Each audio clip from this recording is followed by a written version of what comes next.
Hello.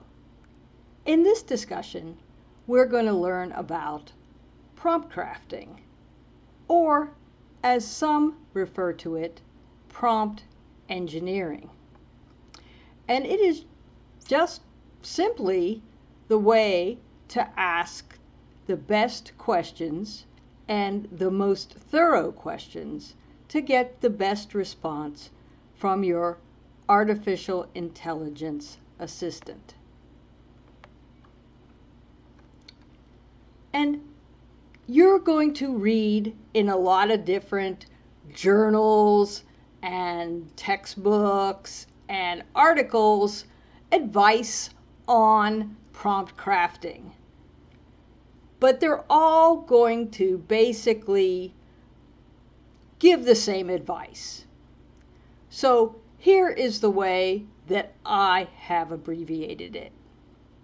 First, you want to ask your large language model to adopt a persona or a role, such as,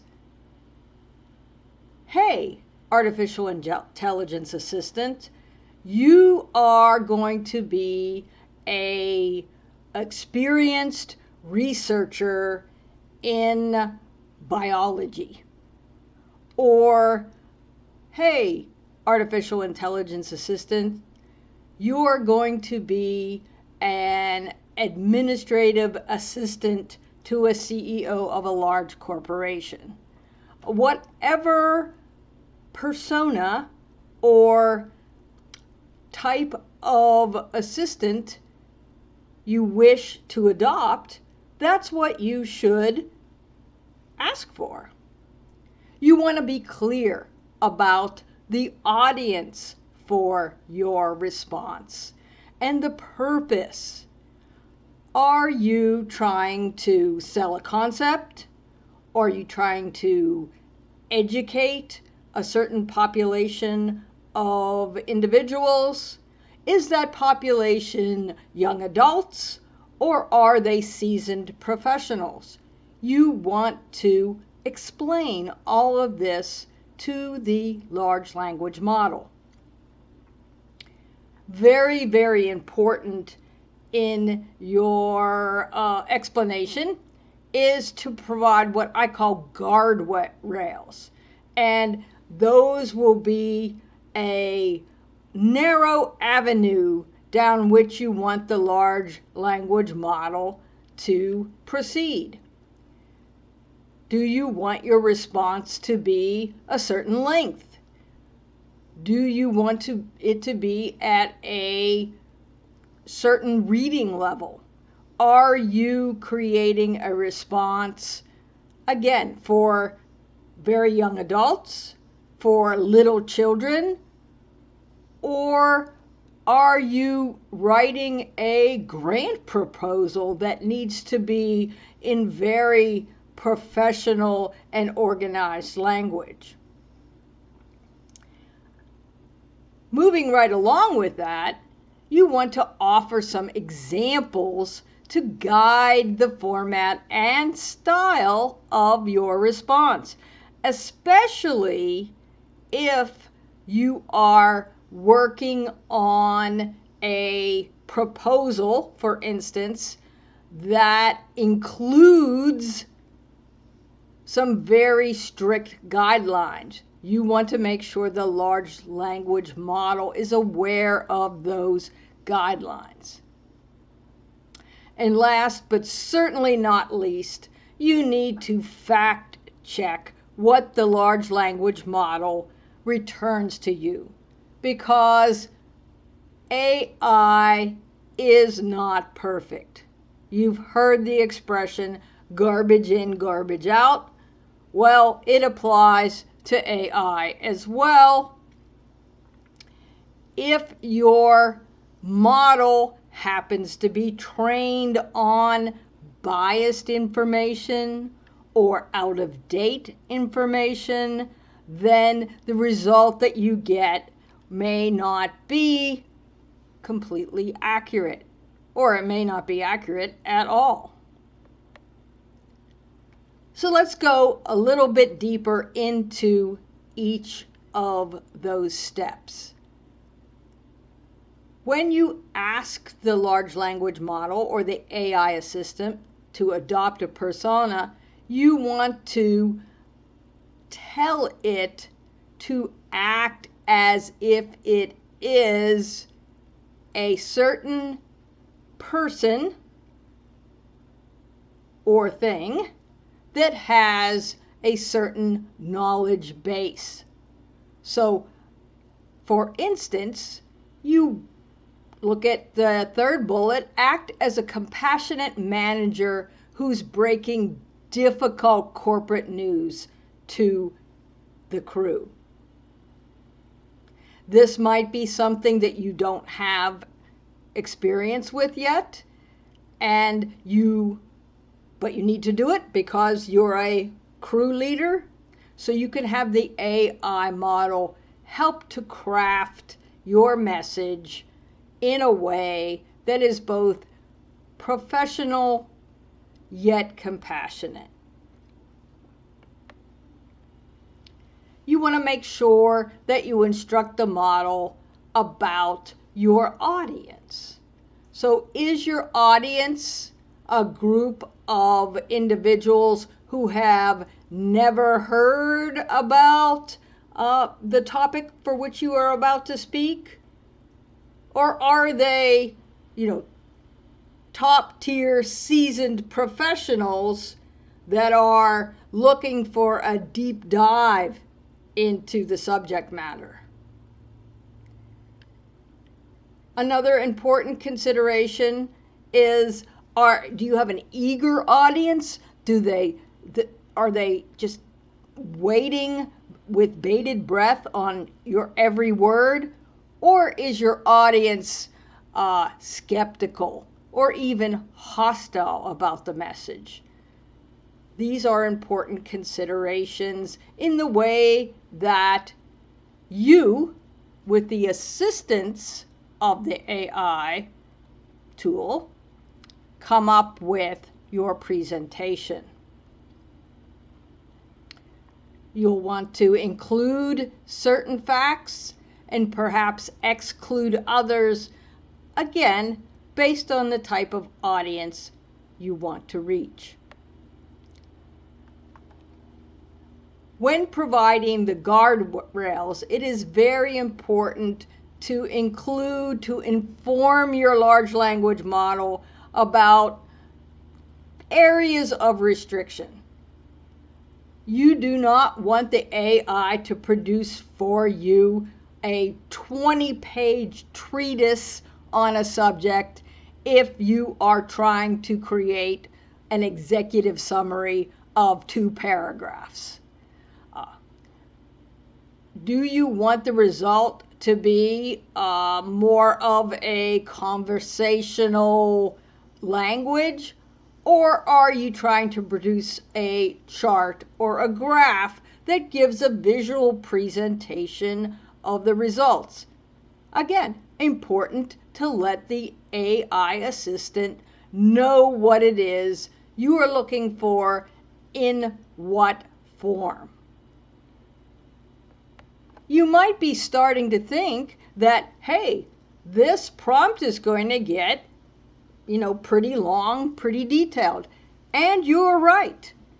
The AI assistant, it doesn't care if it has to absorb lots of information. The more, the better. And do not worry about, white space, punctuation. You can have sort of a stream of consciousness, I call it a brain dump of information that you provide to the large language model just to get everything out there and laid on the table, so to speak. Offering some examples is the best way to get the results that you are looking for.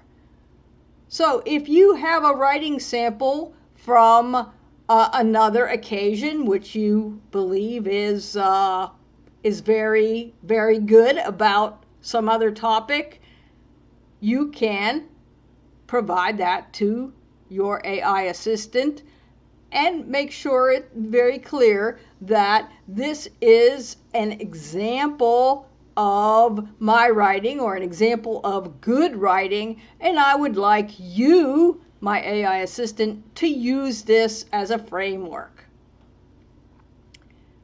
Again, if you are looking for a response that is to adhere to some pretty strict guidelines, you will want to provide to your AI assistant the actual document from the vendor or from the provider that states the rules and restrictions. And again, so important.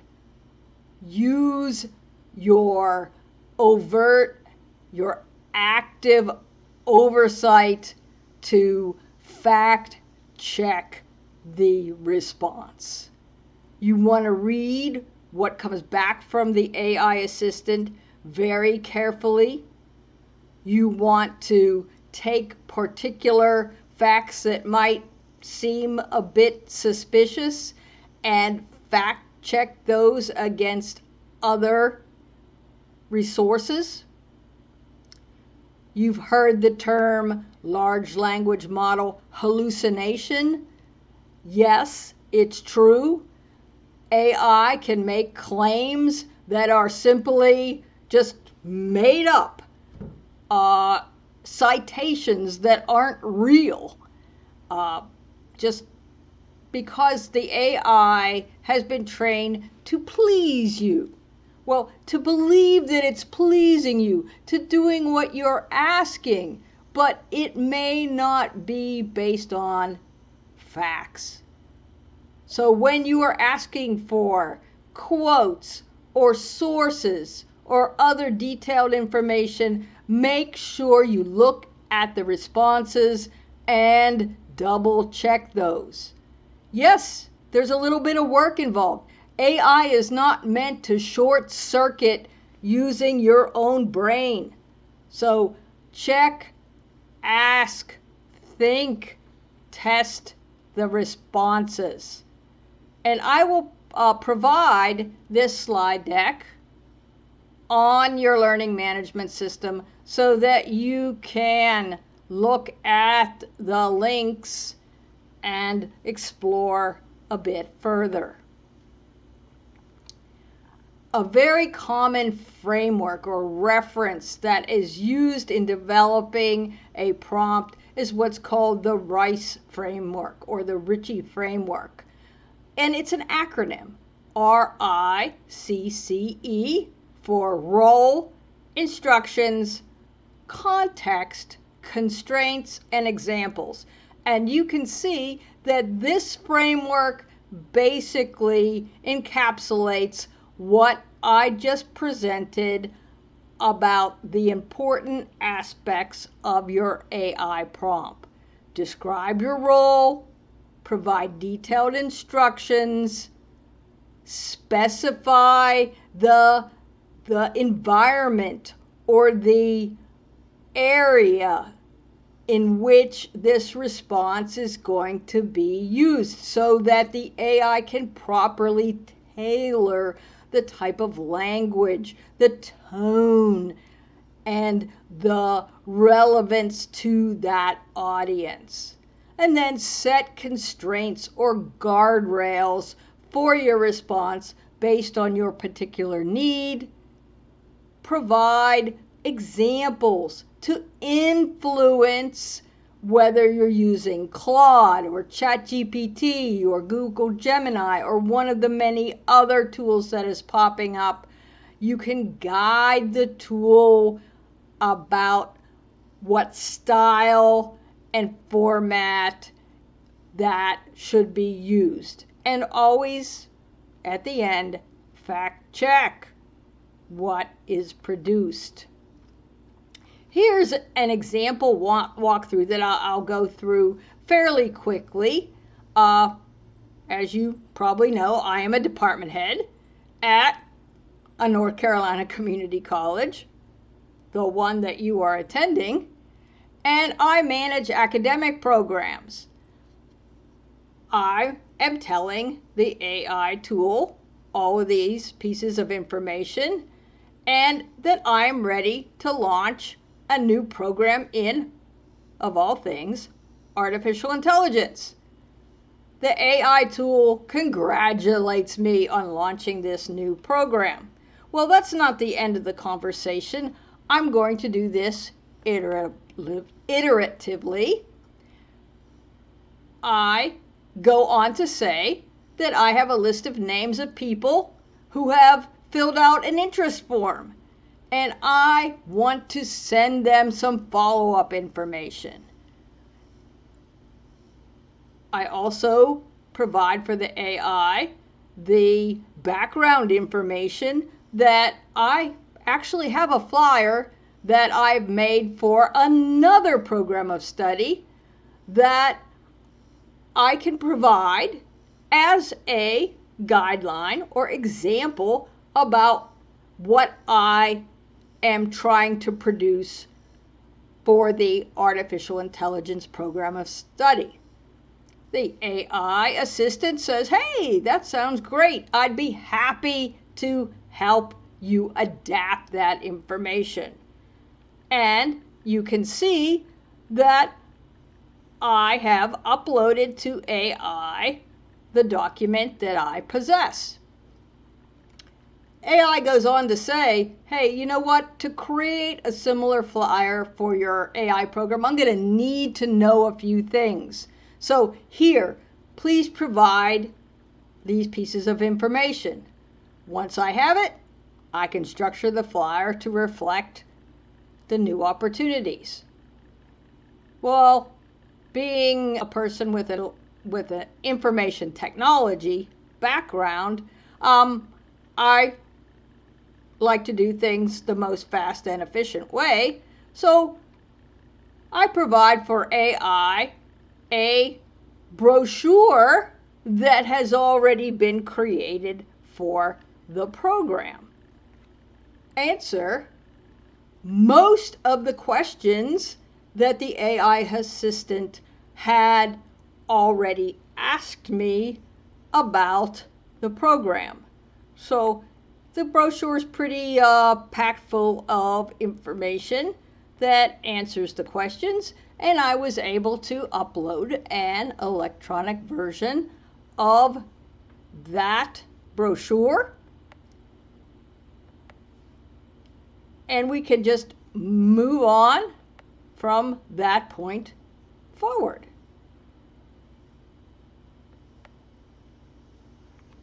And the AI tool produced for me a nicely formatted document about artificial intelligence that modeled itself after the cybersecurity document that I had provided as an example.